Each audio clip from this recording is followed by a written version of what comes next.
She had nothing left, thrown out her own home. With 6 hungry mouths and a heart torn open by grief, Isabella Vargas thought her story had ended there, in a shack beaten by salt and silence. But sometimes, destiny chooses the simplest moment to change everything. It was a clear morning. The sun burned high above the coast of Oaxaca, the sky cruelly blue as if mocking her misery. Nothing hinted at a miracle. Nothing warned her that the sea was holding its breath. Then she heard it, not thunder, not wind, a strange groan, deep and mournful, like the earth itself crying beneath her.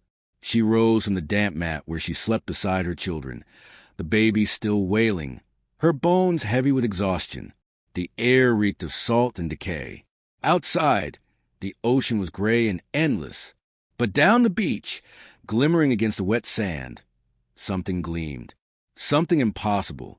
A ship, not a fishing boat, not a wreck, but a colossal white yacht, pristine and silent, stranded perfectly on the shore like a fallen star. Its hull sparkled under the morning sun, every line flawless, untouched. Not a soul aboard, not a sound.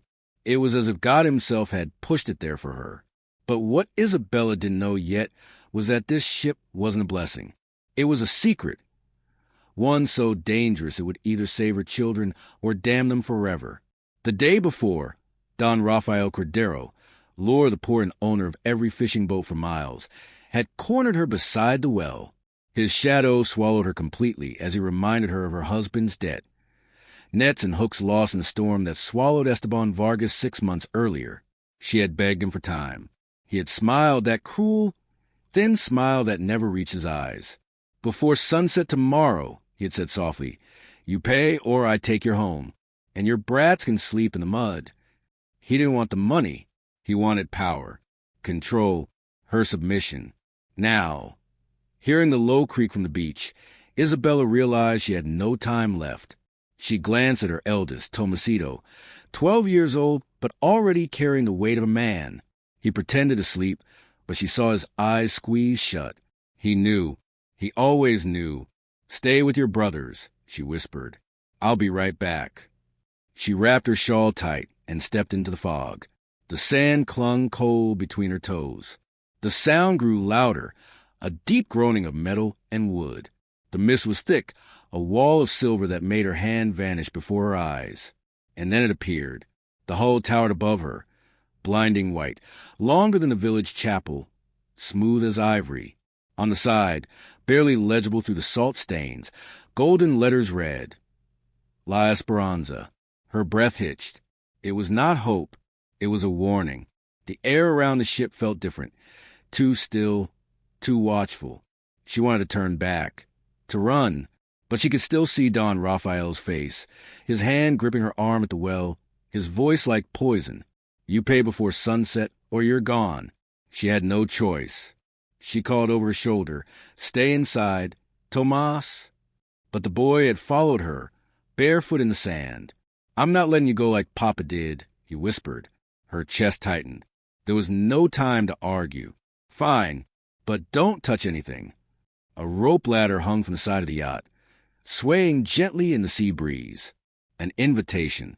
She gripped the wet rope. Her fingers slipped, burned. She climbed. Tomas followed silently. The deck was slick with salt and something else, something sweet and metallic that made her stomach twist. The smell hit her first. It wasn't rot or brine. It was perfume, heavy, expensive, suffocating, mixed with a faint, unmistakable scent of blood. The deck was chaos. Velvet cushions soaked in seawater, crystal glasses rolling lazily, shards of porcelain scattered like bones. It looked like a feast had been interrupted, violently. Mama, Tomas whimpered, it smells bad. Shoo, she said, though fear clawed at her chest.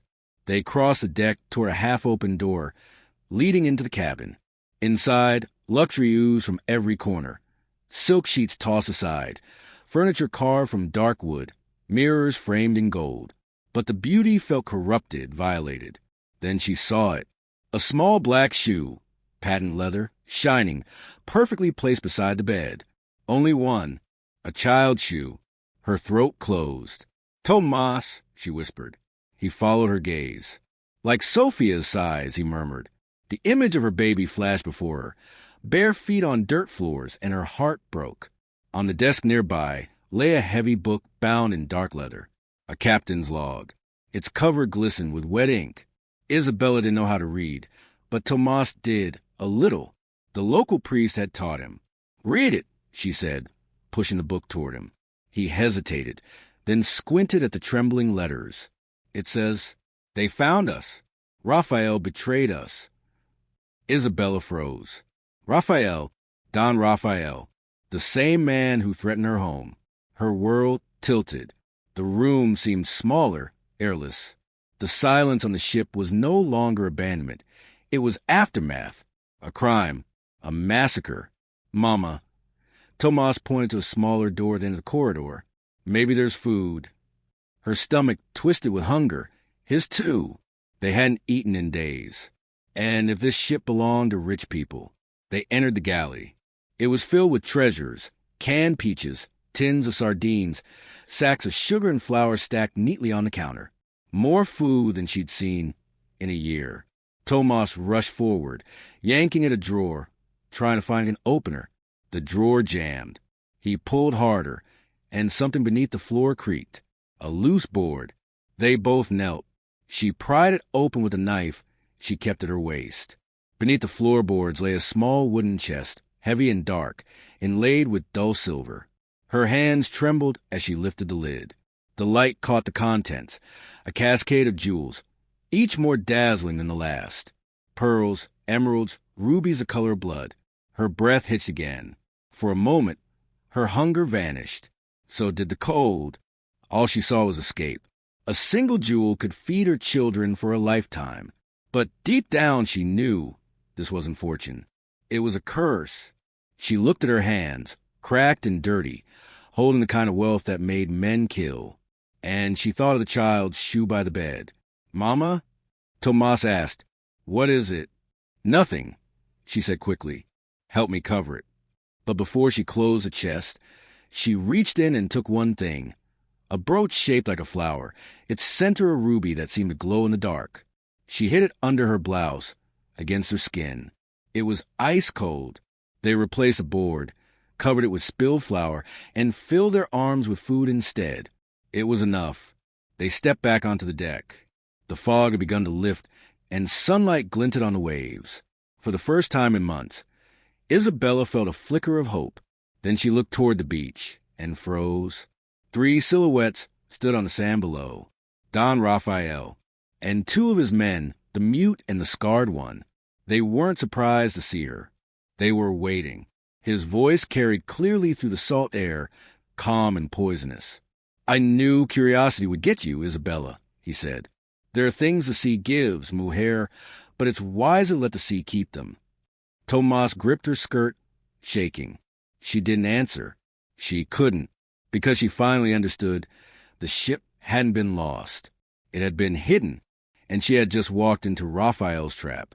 The wind picked up, dragging the fog away like a curtain being pulled open. Now she could see them clearly. Don Raphael Cordero, standing on the wet sand, boots polished, hat shadowing his dead eyes. Beside him, his 2 silent dogs, El Mudo and Scarface, men known to do his dirtiest work. They stared up at her. No words, no threats. Just the kind of stillness that comes before something terrible. He knew. Isabella felt Tomas clutch her dress tighter. "Mama," he whispered, voice trembling. "What do we do?" "Stay behind me." Her voice cracked, but she forced herself to sound calm. She gathered the cans she'd taken, her hands shaking. Maybe if she looked small, desperate, he'd spare them.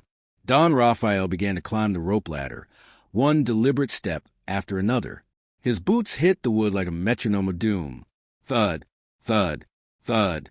Isabella backed away from the rail. Tomas pressed himself to her side. When Raphael's had finally appeared over the deck, his smile made her stomach turn. It wasn't joy. It was possession. "Quite the miracle, isn't it?" he said softly, glancing around at the luxury, the broken crystal, the silence of the dead. "The sea brings strange gifts, Isabella." She stammered. I only came for food. My children." He raised a hand, silencing her. Don't insult my intelligence. You think I don't know what's on this ship? He looked around, scanning the deck. Do you know what happens when people take what isn't theirs? His tone was almost gentle. The sea takes them back. Mama, Tomas whispered, pulling at her sleeve. But she didn't move. Her heart pounded.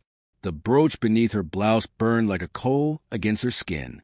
It was as if it were alive, pulsing in rhythm with her heartbeat. Raphael's gaze shifted toward the open cabin door.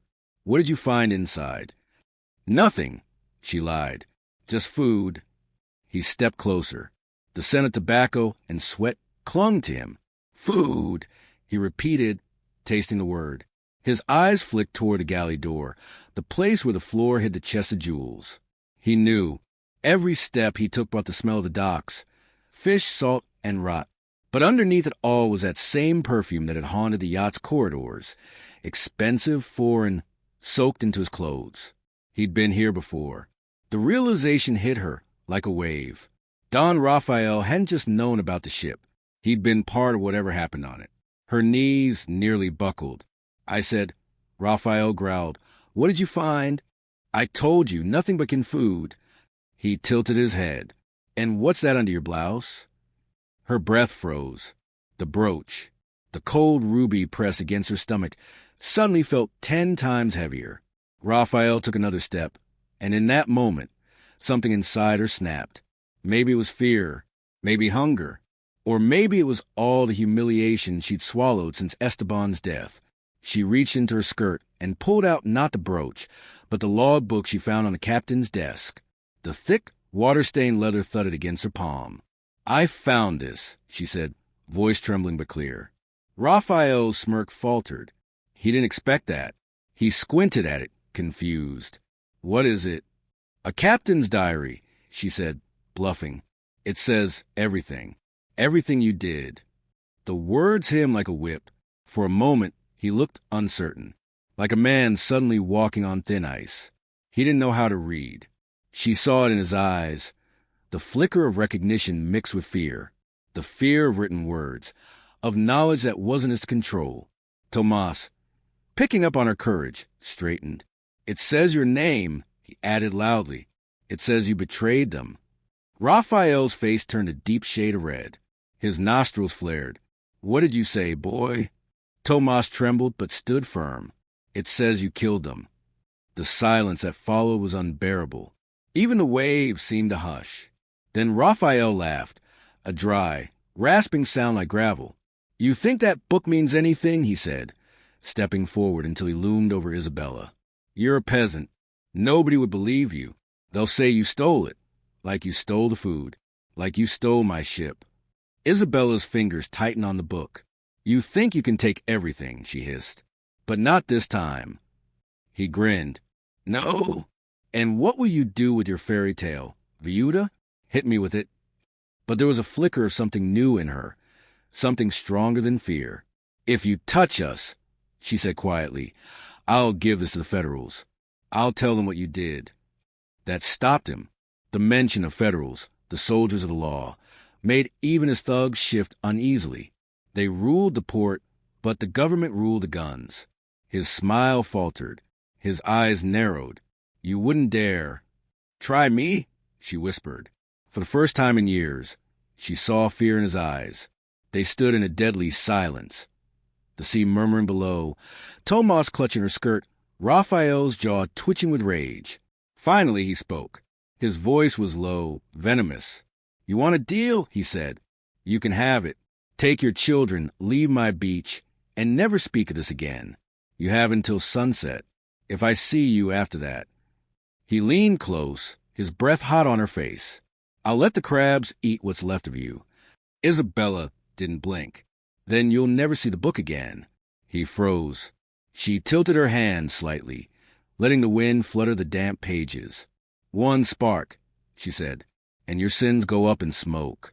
For a long moment, neither moved. Then he laughed again, softer this time, almost admiring. You've grown claws, Isabella. He stepped back, spreading his arms.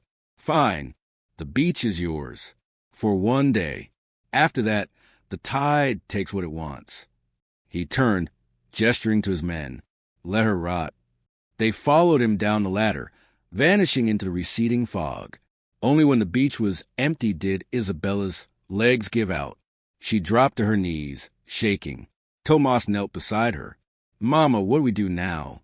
She stared at the waves. The ship creaked behind her like a dying animal. We leave, she said. Tonight. She stood, clutching the book to her chest. Pack everything. The food. The little ones. We go north.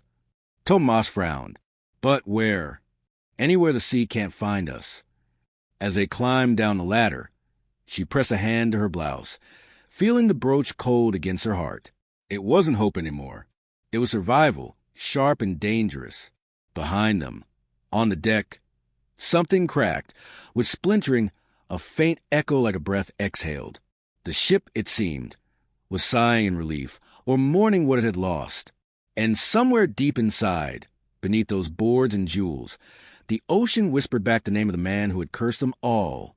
Raphael. The sun was dying by the time Isabella reached her shack. It was a thin flame drowning in a sky heavy with clouds, and the air carried that strange silence that always came before rain. The same silence she'd heard before seeing the ship. She burst through the wooden door, breathless, soaked in sweat and fear. Her children looked up from the corner, wide-eyed. The smallest, Sophia, whimpered from hunger. Tomas helped her drop the tins of food onto the floor. Metal clattered against mud. For a moment, that sound, ordinary, alive, filled the room like music. Food, whispered Ines, the 8-year-old. Their mother nodded. Eat, quick, but not too much. The children tore open the tins, dipping dirty fingers into syrup and meat. The sweet smell of peaches filled the shack, mixing with the wet earth, making Isabella's eyes sting with tears. She stood still, trembling. Every part of her screamed to rest, to breathe, but she couldn't. Raphael's voice still echoed in her head. You have until sunset. He wouldn't wait that long. Tomas, she said sharply, get the sacks. We're leaving. Now. But Mama. Now. He obeyed. She moved fast, grabbing whatever scraps of clothing they owned, stuffing the tins into 2 old woven bags. There wasn't much. A few blankets, a small wooden virgin, Esteban's rusted knife. Everything else was worthless weight. Outside, thunder rolled. Mama, whispered Miguel, her 4-year-old. Where are we going? Far, she said. Someplace the sea can't reach us. Her words were steady, but her mind spun. She had no plan, no map, only the promise of escape. North, that was all she knew. Somewhere inland, where Raphael's name meant nothing. She pulled Sophia to her back, tying her securely with a shawl. The baby cried once, then fell quiet against her shoulder. The rest of the children huddled near the door, waiting for a signal.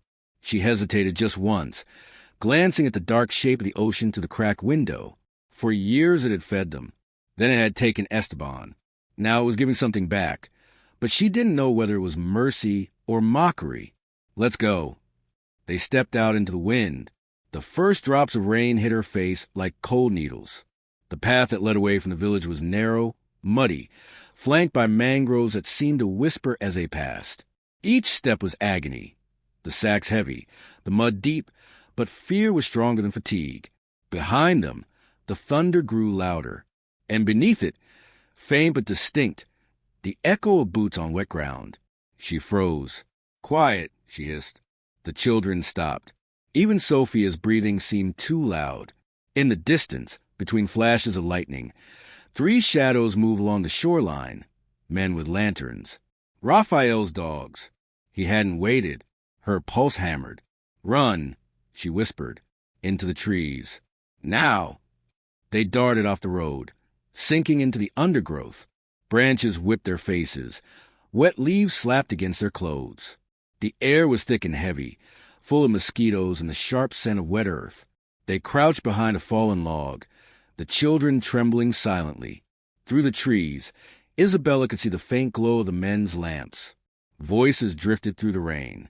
Spread out, one of them growled. He said she took something. Another voice, deeper, crueler, replied, "The brooch. She has it. The boss wants it back." Isabella's blood ran cold. She clutched her blouse. The brooch was still there, cold as death against her chest. They knew. Tomas leaned close, whispering, "We can't stay here." She nodded. "Wait for thunder. Then we move." When the next crash came, masking their sound, they ran. Bare feet splashed through puddles. Mud clung to their legs. Lightning lit the path in flickers. They followed a dry creek bed that cut through the jungle, winding upward. She didn't know where it led, only that it led away. Every few steps, she looked back, expecting to see lanterns behind them. But the jungle swallowed all sound. Hours passed. When her arms began to shake and her legs burned, they reached the dirt road, an old trade path called El Camino Rojo, the Red Road. Beyond it, a line of hills marked the edge of the coast. Freedom, but the road was empty. No wagons, no people, just mud and silence. "Mama," Inez whispered, "you said there'd be a cart." Isabella's heart sank. She had lied earlier to Raphael. Claimed the cart would take them to Salina Cruz. She had hoped, foolishly, one might actually pass. There was nothing. She sank to her knees. Rain dripped from her hair, pooling in the mud. The children clung to each other, shivering. Maybe this was how it ended. In the dark, hunted, too tired to run. Then, faintly, she heard it, a creak of wooden wheels. Her head snapped up. From the curve of the road, through the mist, came the sound again, wheels, hooves, and the faint groan of an old cart. "Stay back," she whispered. Moments later, a mule-drawn wagon emerged from the fog. The driver was an old man with a face carved from wrinkles, a straw hat dripping with rain. He slowed when he saw them. 7 shadows huddled in the mud. "Senora," he called, "what are you doing out here?" Isabella rose slowly, every muscle ready to bolt. "Are you going north?" The man nodded, uncertain. "Toward Salina Cruz, yes. The road's bad, though. Storm's getting worse." She stepped closer. "We need passage. Please. My children." He hesitated, eyes darting over the group, the rags, the frightened faces, the baby asleep on her back. Something flickered in his eyes. Recognition. Fear. "You're her," he whispered. "The widow from the port. The one, Raphael." He stopped himself, looking over his shoulder. "You know him?" He nodded once. "Everyone knows him." She reached into her blouse, feeling the sharp edge of the brooch, but didn't show it. "He told you to come, didn't he?" The man swallowed. "He said if I saw you, to take you north. Said you'd pay me there." The way he said it made her chest tighten. This wasn't a rescue. It was another trap. Still, she had no choice. "If you take us," she said softly, "you'll get more than payment. You'll get freedom." He frowned. "What do you mean?" "I have proof," she said, raising the captain's log slightly from her bag. "Proof that Raphael betrayed the people on that ship. If I die, the Federals get this. If you help us, you live." The old man's face drained of color. He glanced at the jungle behind them, as if expecting Raphael to appear. Finally, he nodded. "Climb in, but we must move fast." The children clambered onto the wagon, huddling beneath the tarp. Isabella climbed last, clutching a logbook in one hand and her shawl in the other. The man cracked his whip, and the mules lurched forward. The cart rattled, wheels cutting through mud. The storm grew louder, wind howling through the trees. As they rolled away from the coast, Isabella turned for one last look. Through the curtain of rain, the faint outline of the ship still stood on the beach, a pale ghost against the dark sea. Lightning flashed, and for an instant, she thought she saw someone standing on its deck. A man, watching. Then the light vanished, and all that remained was the sound of the waves and the cold weight of the ruby against her heart. They were free for now, but freedom, she knew, was just another kind of storm. The road wound for hours through hills and mud. The storm chased them like a curse. By dawn, the rain had softened into a cold drizzle, and the sea had vanished behind them, replaced by dry hills that smelled of dust and mesquite. The old man driving the cart didn't speak. His name was Teodoro, he'd said, though Isabella wasn't sure if it was true. His shoulders were hunched under his soaked poncho, his eyes fixed on the road. The mules snorted and trudged forward, their breath misting in the early light. The children were silent under the tarp, huddled together. Exhaustion had turned them into statues, their eyes blank, their stomachs empty again despite the tins they'd eaten. Tomas sat closest to the back, watching the road they'd left behind. He hadn't closed his eyes once. Isabella sat in the middle. The captain's log pressed her chest beneath her shawl, the brooch burning against her skin. Every bump in the road jarred her bones. But she didn't care. They were alive. That was enough. Or so she tried to tell herself. Because in the quiet between the wheels creaking and the mule's hooves striking mud, she could hear something else, whispers, her own thoughts, turning cruel. You stole from him. You think you can run? Don Rafael's shadow stretches further than the sea. When the first sun broke through the gray clouds, Teodoro turned slightly and muttered, "We're close." "Where?" Isabella asked, her voice rough. "Salina Cruz," he said. "Big town. Soldiers, police, markets. You'll be safe there, maybe." That word, maybe, hung like a thread over her heart. By the time the cart rolled into the city outskirts, the sun was high and pale. The world smelled of wet clay, smoke, and roasted maize. The streets were crowded, carts, vendors, shouting children, and everywhere the metallic tang of civilization stung her nostrils after so much sea air.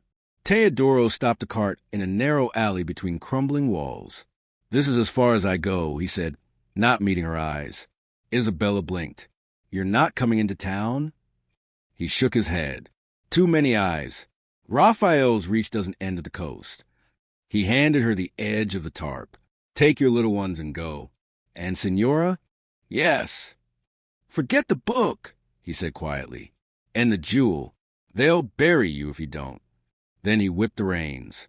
The cart turned sharply and rolled away, leaving them standing in the mud.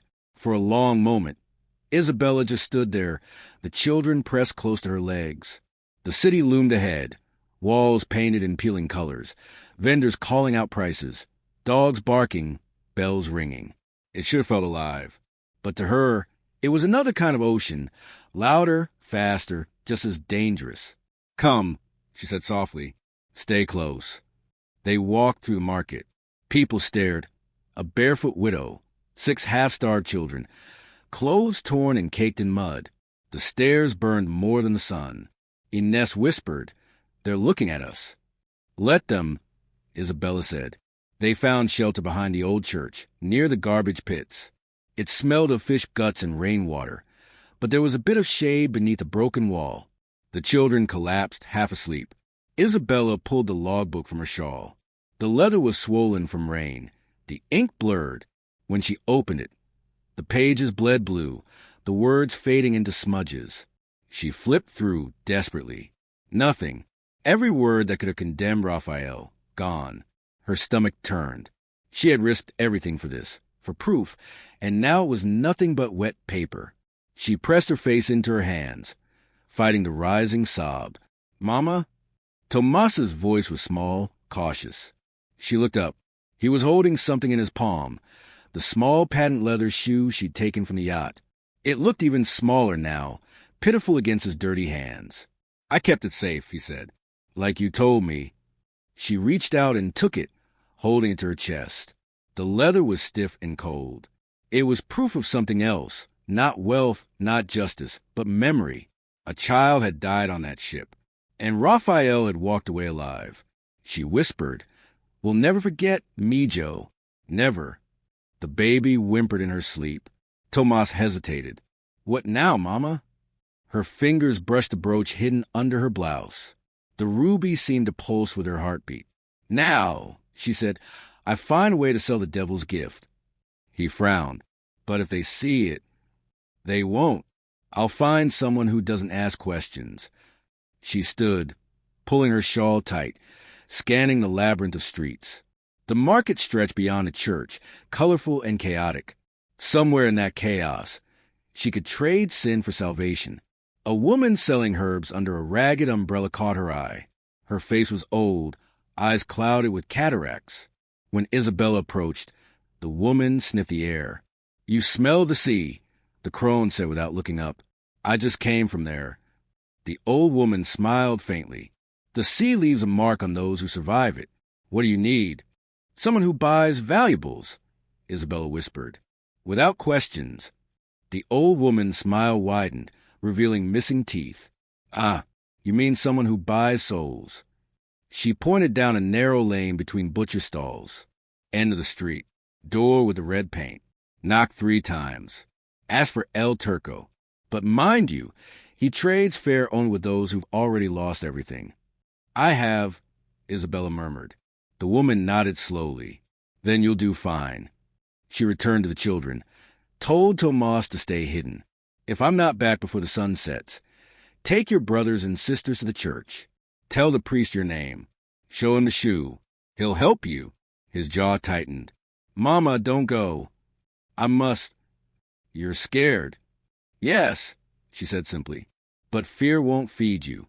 She kissed his forehead and walked away, her heart pounding harder with each step. The lane the old woman had mentioned was barely wide enough for 2 people. The stench of blood and fruit rot filled the air. The walls leaned close, trapping her between them. At the end stood a door, red, faded, its paint peeling in strips. In the center, an iron ornament shaped like an ice stared at her. She swallowed hard, raised her fist, and knocked 3 times. The sound echoed like hollow drums. For a moment, there was nothing. Then, slowly, the door slid open, silently, revealing only darkness inside. A pale hand appeared from the shadows, long and elegant, motioning her in. Isabella hesitated only once. Then she stepped across the threshold, into the unknown. The door closed behind her without a sound, and the red paint on what seemed, for just a second, to shimmer like blood. Inside, the air was heavy with smoke, and the scent of something sweet, amber, tobacco, and a trace of rot beneath it all. The room was dimly lit, the walls hidden behind curtains of red velvet that drank the light instead of reflecting it. Isabella paused, her heartbeat echoing in her ears. The door had closed behind her without a sound, sealing her in. Then a voice spoke from the darkness. "You walk as though the ground might open beneath you." She froze. The voice was deep, smooth, foreign. A man stepped into the light, tall, wrapped in a dark coat. His skin was the color of sand, his hair slicked back, his eyes black and unblinking. "You must be El Turco," she said. He smiled faintly. "Some call me that. Others call me a thief, a broker, a man who give the desperate what they ask for." His gaze dropped to her hands. "And you, Senora, what are you desperate for?" She steadied her breathing. "I need to sell something." He gestured to a table carved from mahogany, its surface scattered with coins, trinkets, and a single, sharp knife. "Then show me." Isabella hesitated. The ruby brooch seemed to burn hotter against her chest, as if it knew where she was. Finally, she pulled it free, holding it up to the faint light. For the first time, El Turco's calm expression changed. His eyes widened, slightly, but enough. He stepped closer. "Where did you get that?" "It doesn't matter. Will you buy it?" "It matters," he said softly, circling her, "because that's no jewel of this world." "What do you mean?" He stopped in front of her. "Do you know what they call that ship you found?" She frowned. "La Esperanza." He laughed quietly. "That's what they painted on the hull. But its true name, Senora, was El Alma del Mar, the soul of the sea. It was a smuggler's vessel, cursed by its own greed. Those who sailed it carried relics taken from drowned temples in the Yucatan, treasures soaked in blood. When the ocean claimed them, it did not let them rest." Her throat went dry. He pointed to the brooch. "That was one of them. They say it belonged to a priestess buried beneath the waves. Whoever takes it from the water belongs to the water." Isabella shook her head. "I don't believe in curses." "Then you'll believe in debt," he said, leaning close. "Because the sea always collects." She swallowed. "Can you buy it or not?" He studied her for a long time, his face unreadable. Then, finally, he nodded. "Yes, but you won't want the price I offer." I need money for my children. He sighed, walked to a cabinet, and pulled out a small iron box. Money won't save you, but perhaps this will. He opened the box. Inside was a folded paper. Old, yellowed, stamped with seals she didn't recognize. What is it? A letter of passage. With this, you can board a train north. No questions, no documents. It will take you beyond Raphael's reach. She frowned, and in return, he pointed to the brooch. Isabella hesitated. You said it's cursed. He smiled again, faintly. A curse means little to those who have nothing left to lose. The ruby seemed to pulse between her fingers, its glow faint but alive. It reminded her of blood in moonlight. Finally, she placed it on the table. Take it. El Turco nodded and slid the folded letter toward her. The train leaves at dusk. Station's on the east side of town. Don't be late. She took it, tucking it into her shawl. Before she turned to leave, she looked back. What will you do with it? He met her eyes, expression almost pitying. Pray you never find out. She stepped outside into the blinding sunlight. The air smelled of rain and dust. The city roared around her, alive and deafening. For the first time, she felt lighter, though her hands trembled as if she'd just buried something alive. She hurried back to the market, pushing through the crowd until she reached the church ruins. Tomas saw her first. "Mama!" he cried, running to her. The children gathered, eyes wide. "Did you sell it?" "Yes," she said, her voice low. "And we have a way out." They didn't ask more. She didn't want to tell them.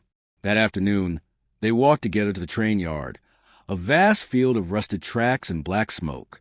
The sky was bleeding red as the sun dropped behind the mountains. Isabella clutched the letter tightly. A guard at the platform barely looked at it before waving them through. They climbed aboard, settling into the wooden seats. The whistle screamed. The wheels groaned. Slowly, the train began to move. As the town disappeared behind them, the children leaned against each other and fell asleep. Tomas watched the window, silent. "Mama," he said after a while, "do you think we're safe now?" She smiled weakly. "For tonight, yes." He looked unconvinced. "I dreamed about the ship again." Her heart skipped. "What did you see?" He hesitated. "A woman, standing on the deck. She looked like you." Isabella's blood ran cold. She was crying, he added, and then she walked into the sea. The whistle screamed again, echoing like a cry. She forced a smile and stroked his hair. "It's just a dream." But she couldn't shake the unease creeping through her. When night fell completely, she rested her head against the window. The rhythm of the wheels lulled her, slow and steady. For the first time in days, she allowed her eyes to close. She dreamed of waves, black, endless, whispering her name. When she awoke, the train was still moving, but the air had changed. It was colder, too cold. The children were still asleep, but frost had formed on the glass. Outside, the world was shrouded in mist. No trees, no lights, just grayness stretching forever. She rubbed her arms, trying to shake the chill. Then she noticed it. Something red glimmering faintly on the floor of the carriage. The brooch. Her breath caught. It lay between her feet, glittering in the half-dark. Its ruby alive again, pulsing like a heartbeat. She stared, paralyzed. "No!" Slowly, she bent down, reaching toward it. Her fingers hovered an inch away when a drop of seawater hit her hand. Another. She looked up. The ceiling above her was dripping. Salt water. The air filled with the sound of creaking wood, waves crashing against invisible walls. The smell of the sea, rotting and eternal, flooded her lungs. She turned toward the window. Where there should have been night and stars, there was only water, black and moving, and a pale shape rising through it. The ship, La Esperanza. Its white hull gleamed beneath the waves, lanterns glowing faintly, voices whispering through the glass. Isabella clutched the seat, gasping. "No, no, please." The brooch rolled toward her, stopping against her foot.